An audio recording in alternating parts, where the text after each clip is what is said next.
Assalamualaikum warahmatullahi wabarakatuh. Salam anak hukum. Kembali lagi bersama saya Amelia Alkat sebagai podcaster di episode kali ini dengan kedatangan bintang tamu kita yang spesial yaitu Kak Andri Andropia. Halo Kak Andri Andropia.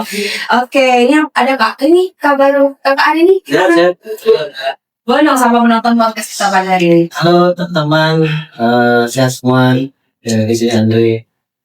Baik, nah di sini Kak Andre ini adalah seorang internet marketer dan juga mentor bisnis digital asal Indonesia yang dikenal karena kesuksesannya dengan affiliate marketing serta berbagai bisnis online lainnya seperti Facebook, dan ada juga produk digital, dan mungkin ia sebelumnya bekerja sebagai PNS ya Kak, Iya. sebelum terjun ke dunia bisnis digital. Iya. Itu gimana tuh Kak ceritanya untuk bisnis digital itu? Oh iya, jadi waktu itu kan saya dulu PNS di tahun 2010.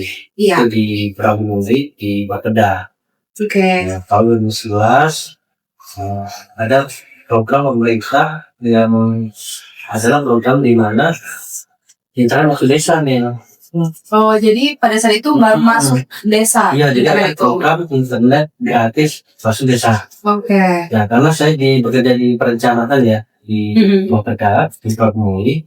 Jadi saya melihat tuh kan 5-10 tahun nanti berarti semua desa di Indonesia itu bakal bisa mengakses Internet. Iya, betul. Wah, berarti kalau kayak gini, ini luar biasa nih Iya, internetnya ya. Luar biasa, berarti semua orang bisa akses. ya, untuk kemajuan ke depan ya. Nah, di situ saya melihat, di situ awal saya mulai belajar internet.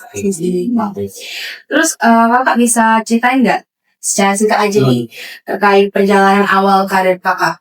Iya, jadi di tahun itu ya 2011 ya, kemudian saya mulai tuh belajar ya digital marketing. Itu pertamanya mulai belajar jualan nih, Oke.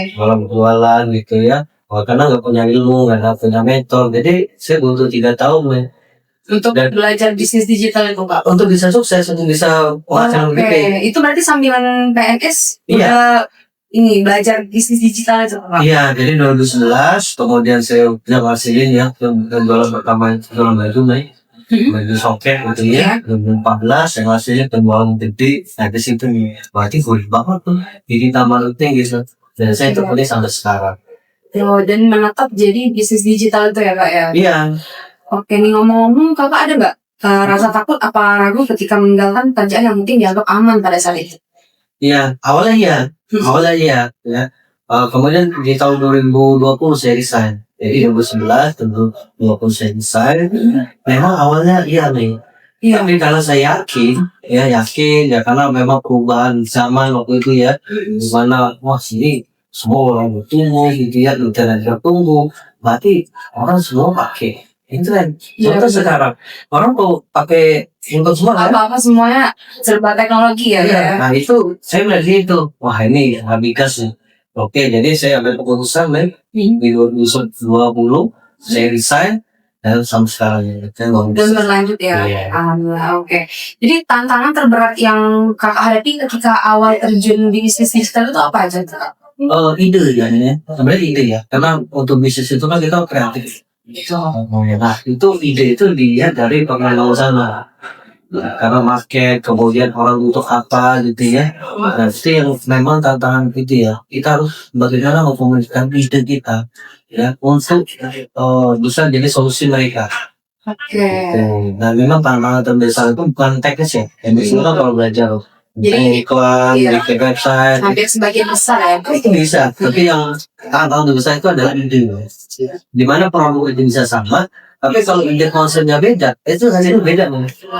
Jadi itu tuh ide harus terus berkembang gitu ya kak ya. Iya. Jadi nggak menetap di situ aja. Iya, contoh saya punya produk, orang jual e-course semua. Iya. Saya jual seperti Yang itu aja gitu kan. semua orang jual e-course. Kalau saya jual e-course sama nggak sama? Iya, sama. Nah, maka saya ganti itu. Gimana cara? Saya jual Zoom. Oke, cari ide terbaru ya. Ya, jual Zoom, bonusnya e-course. Oh. Saya ganti itu idenya. Iya. Dan itu penjualannya luar biasa. Dan menghasilkan lebih banyak lagi yang sebelumnya gitu ya kan. Lebih penghasilannya tuh bisa gitu lebih persenan lebih gede lah daripada yang sebelumnya gitu. Nah di sini kalau bagi generasi muda kan pasti pengen banget ya alih-alih banget nih atau dalam bisnis digital. Nah, kira-kira ada nggak sedikit tips yang wajib dimiliki di generasi muda ini? Iya. Nah, kalau sekarang ya, beruntung lah ya, teman ya. Kalau dulu zaman saya itu handphone main. Saya dulu internet susah. Iya. Susah banget ya. Saya ingat sekali beli 2 giga. Iya. Kalau ini. Tapi memang pada zaman itu memang kecil-kecilan dulu nggak sih kak? Nggak segede yang zaman Iya, sekarang. betul. Iya. Dulu itu susah banget ya, karena fasilitas itu susah banget di Iya, Promo. betul. Nah, sekarang ya, internet sudah ada ya. PKP aja free kan? Iya. Gratis kan? Bahkan aja dapat password ya langsung. Iya. Saya gratis kan bisa mulai info. Jadi kalau sebenarnya di diri sendiri Iya betul. fasilitas sudah oke, kendaraan sudah ada. Jadi tinggal niat diri sendiri aja. Saya lihat sendiri. Jadi kalau saya boleh tips ya, anak muda itu harus punya why-nya ini kenapa nih. Sehingga kalau dia punya kenapa saya bisa mati, maka dia akan action. Iya. Nah, jadi ini buat pesan generasi muda ya, kalau mau ahli dalam teknologi, bisnis digital, jadi boleh banget nih dengerin podcast ini. Jadi ngomong-ngomong podcast di Fakultas Hukum ini kak, bukan sekadar mahasiswa ataupun dosen di lingkup web aja, tapi bisa menyebar luas di mungkin seluruh yang FYP, iya masuk semua. Jadi ini kan bisa diupload di Instagram, di YouTube, ini bakal upload di YouTube dan viewsnya tuh banyak gitu, banyak yang nontonnya kak, itu maksudnya. Nah di sini Mel mau tanya nih, gimana sih cara membangun mindset supaya konsisten dan nggak mudah nyerah ketika di dunia online ini kak? Semangat ya, kan kalau biar konsisten itu biar semangat ya. Sebenarnya ya, semangat itu kan online. Iya. Monoton ya kak? Iya, monoton. Oh ya, saya mau bikin konten lah. Hari ini semangat. Besok nggak semangat. Malas-malasan jadi. Iya. Nah, kalau saya boleh saran ya, disiplin itu lebih kuat daripada semangat nih. Iya betul. Bagaimana disiplin? Bikin jadwal. Jadi dibikin, misalnya pakai Google Calendar. Planning ya. Iya, planning dalam 7 hari. 1 hari jam 9 mau ngapain? Ketik tuh. Jam 12 mau ngapain? Ketik tuh. Jadi tertata gitu ya. Dan itu harus komitmen. Suka nggak suka, semangat nggak suka, semangat nggak semangat, lakuin. Harus dilaksanakan. Iya. Karena kalau nggak ada semangat, men, nggak semangat. Iya. Jadi masih balik ke diri sendiri ya, Kak, ya. Nah, di sini dari semua pencapaian yang kakak capai gitu kan, momen apa yang paling berkesan dalam diri kakak? Ketika saya bisa membawakan orang tua. Jadi waktu itu saya tidak kemudian, saya PNS ya, udah tau lah soal PNS. Iya. Bisa ngomong orang tua tapi itu lama. Dan kebetulan ya orang tua sih udah ambil dari dia. Saya pengen cepat. Nah, lalu saya pengen gimana cepat. Nah, itu semua kendaraannya ditambahkan ini. Itulah momen terbaik saya. Momen terindah ketika saya bisa ngomong ketika magriban ya, bagus semua. Saya mengenalkan itu bangga ya dia. Itu jadi pencapaian bisa diberikan kepada orang tua yang memang pengen anaknya dari lama-lama. Iya kan, orang tua saya benar-benar. Iya. Nah kita sekarang udah kita berada di podcast Fakultas Hukum. Iya. Jadi kita mau tanya kalau mahasiswa hukum atau non IT itu bisa nggak punya peluang yang gede buat jadi bisnis digital?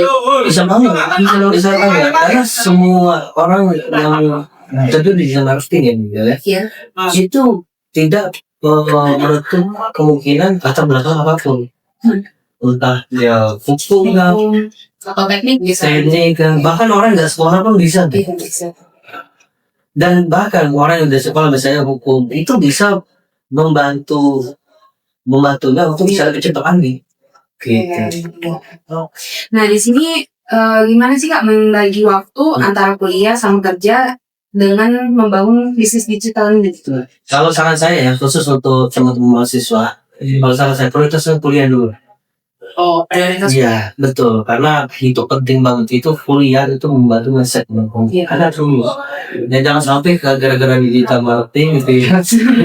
Maksudnya banyak duit gitu ya. Saya mau berhenti aja loh. Jangan loh. Jadi tetap dilanjutin ya. Betul, karena itu mindset. Ketika Anda sudah lulus kuliah itu beda dengan mindsetnya. Nah, ketika lulus Anda bisa kerjakan sambil jalan loh. Iya. sambil jalan. Nah ketika udah lulus baru bisa fokus gas gitu ya, it's okay no problem. Semua jadi apa ya? Kalau saran saya Fokus fokus kuliah. Iya.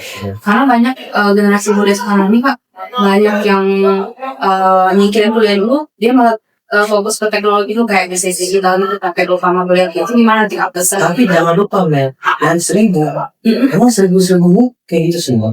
Ya nggak semua, ya nggak semua ya. Ya itu orang ini ya. Tapi kalau bayangkan kalau misal probabilitas kemungkinan itu lulus oke. Tapi apakah banyak orang bisa seperti itu? Enggak Ya, kan? belum tentu. Betul. Iya. Nah jadi kalau saran saya, kalau kata saya, karena saya juga akademisi juga. Iya. Biasa saya lulus, sudah lulus. Udah lulus, baru lanjut ke bisnis digital itu ya. Ya, Anda bisa fokus kayak. Ya. Iya. Nah di sini penutup ya Kak. Apa pesan motivasi untuk generasi muda agar berani mengambil peluang di era digital? Ya, manfaatkan bahwa dengan digital marketing ini bisa membantu karir Anda dan teman-teman, bisa membantu kendaraan untuk lebih baik dan tentunya bisa membantu masa depan. Oke. Nah di sini kedepannya apa visi dan misi besar Kak Andri dari kalimat pertanyaan terakhir? Oh iya. Ya. Saya punya pengalaman jualan ya. Jualan profesi digital. Nah, saya tinggal di Palembang. Kemudian saya juga mau puas balik ke seluruh Indonesia. Nah, karena saya anak daerah dari Palembang, saya pengen banget ya teman-teman di Palembang, UMKM Palembang itu bisa go online. Karena saya banyak sekali menemukan teman-teman yang menemukan partner gitu ya, menemukan sahabat itu masih offline gitu. Iya. Ya, it's okay, no problem lah. Tapi lama. Iya, karena sekarang kan serba online ya Kak ya, apa online ya.